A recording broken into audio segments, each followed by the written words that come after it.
So at a young age, I knew that the experience I was having in life was not the one that I wanted. I knew that I needed to make changes. At 12, I read a book about women and education, and I realized that that's what I wanted for myself, to go to school.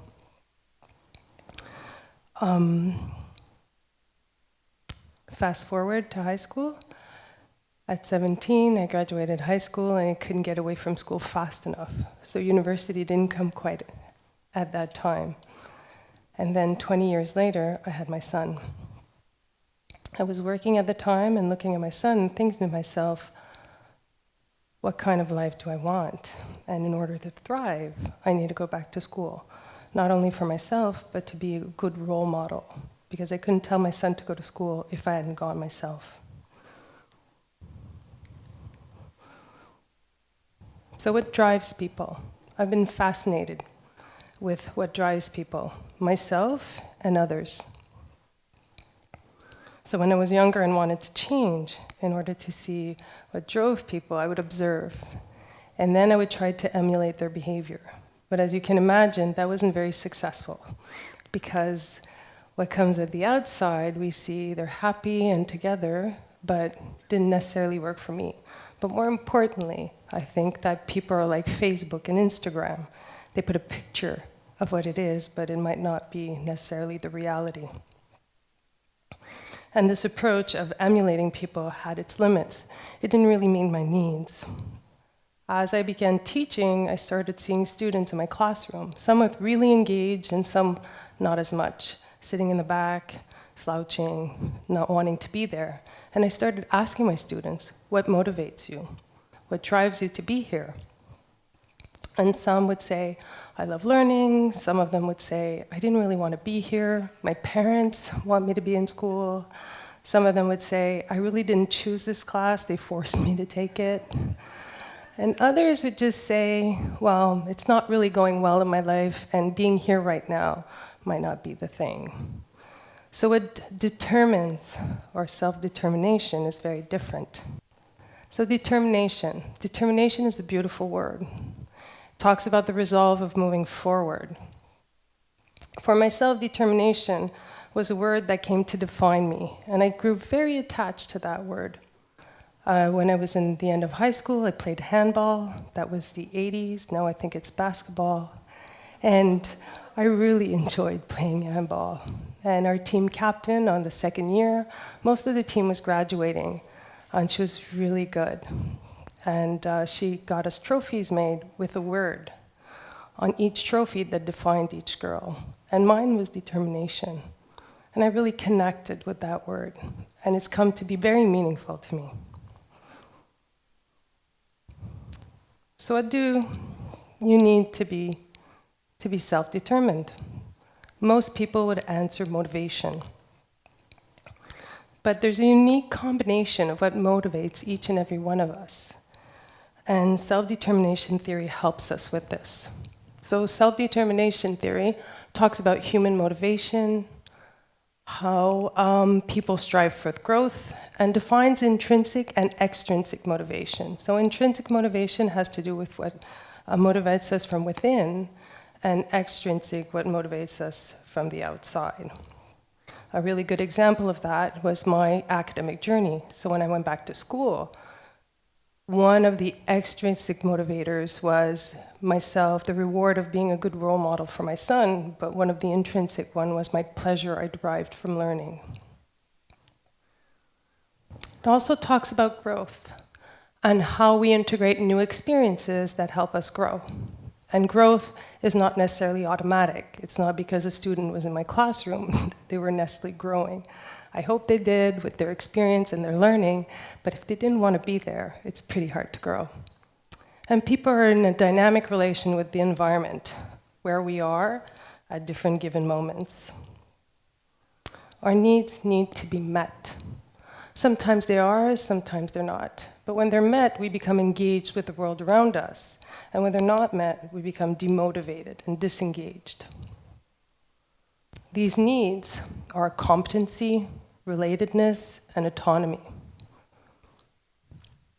Autonomy speaks to how we can be self-directed, competence, how effective we feel, and relatedness, how we connect with others. And this combination of all these needs within our environment talks about our self-determination, our drive, our motivation. Different environments, work, education, health, relationships, religion, and sports, are all environments in which we thrive. Here, in our work environment, autonomy, competency, relatedness, and intrinsic motivation, what that can look like is the pleasure we have in working. So people will often say, find a job where you don't feel like you're working. Well, that's pretty hard to define for ourselves. It was really hard for me. So I worked in a commercial diving company. I worked overseas. I was a waitress, a barmaid. I worked at the casino, IKEA. I had a lot of job experiences. And then some of them felt more like work than others, especially when you're fielding complaints in a store. But when I came to education, that's when it really didn't feel like work. And when the days would zoom by correcting, no, that doesn't really zoom by. There's nothing that zooms by when you're correcting a paper. But when you're creating your classes, and then you're learning, actually, papers are fun when you're learning for yourself. So when we're in an environment and we relate to what we're learning, we feel competent, we feel autonomous, and we have some pleasure. Our self-determination manifests itself. Also in health. Health, we can see very well how that would look. Some people have more difficulty than others of getting themselves into physical activity. For myself, it was quite hard. I didn't really like running. I didn't like going to the gym, but I wanted to move. And I had developed over time some back issues, and I really needed to move. And I found yoga. So yoga for me was something that connected. It resonated. It resonated with the spiritual side to myself. It also resonated with how I wanted to move and how I connected to my body. So that was a health choice that I made. Another one that I made and really needed self-determination was quitting smoking after 30 years. So in order to achieve this, I tried many times, but at one time I started reading. So the last time I actually stopped, I had read for a year everything I could find about smoking and quitting smoking. And that made me feel very autonomous and competent in what I was doing. So when I quit, I knew that it took, on average, 7 times to quit smoking. I also knew that I would gain approximately 25 pounds. I also knew that these cravings, over time, would change. So I developed for myself a reward system. So extrinsic motivation in this case was very necessary. So after 1 week, after a month, after 3 months, after 6 months, and after a year. And it took 10 years for me to stop celebrating it, and now I completely forgot, except for today, that I used to smoke. In relationships, self-determination theory talks about how important to have our needs met, but in case of relationships, how meeting those of others is as important. And here we can think about the balance relationships need. I know that for work relationships, as much as intimate relationship is important. I know for me, relating to others is something that's very important to me, so when I relate to my coworkers, when I'm capable of contributing to their sense of autonomy, competence, and to relate to them, it makes our growth experience at work or personal relationships significant. We also have this at school, and in order to be capable of illustrating this, as I said, I've asked my students in multiple spheres what motivated them.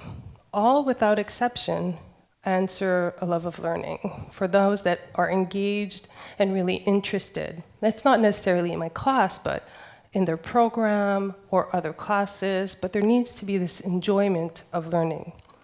And in this particular case, the student spoke about the competency of their teachers and their own, how it made their competency grow, and how their passion was also contagious. And that really speaks to the relatedness. I think that students and teachers have a very important relationship in their growth, so the dynamic relationship of growth within self-determination. This particular student spoke about the love of learning at a young age. It fueled the curiosity, the value of it, but then spoke about setting numerical academic goals. And within this context, spoke about anxiety. So we see ourselves become anxious when we have to perform on a test, and then there's this little thing called procrastination. So when we procrastinate a little bit too much, anxiety kicks in. So I think that everyone at one time or another is guilty of procrastination. I know I am with this presentation. So in order not to show up today completely unprepared, I had to set some goals for myself. So I chunked the work and then set some personal timelines and goals. And I also had the team here set some goals and timelines for myself as well. But procrastination turns into anxiety, and then it becomes something that is bigger than ourselves. And in order to help ourselves, we can sometimes chunk it and be prepared. What drives you, and how does it drive you? Here, I want you to take a moment. I want you to close your eyes and breathe in deeply and exhale completely. I want you to choose an area in your life, relationship, work, school, health, and think of your needs. And observe what your self-determination looks like and feels like. Breathe in deeply, exhale completely, and observe what is working for you, as well as what's not. And think of maybe the small places where you can adapt. Breathe in and out, and open your eyes.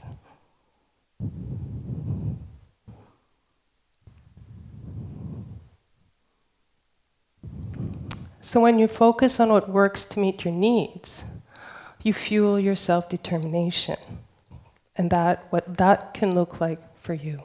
So remember that where we find our self-determination over time may change. It's not always at the same place. We can find it in different areas, meeting our needs in different places.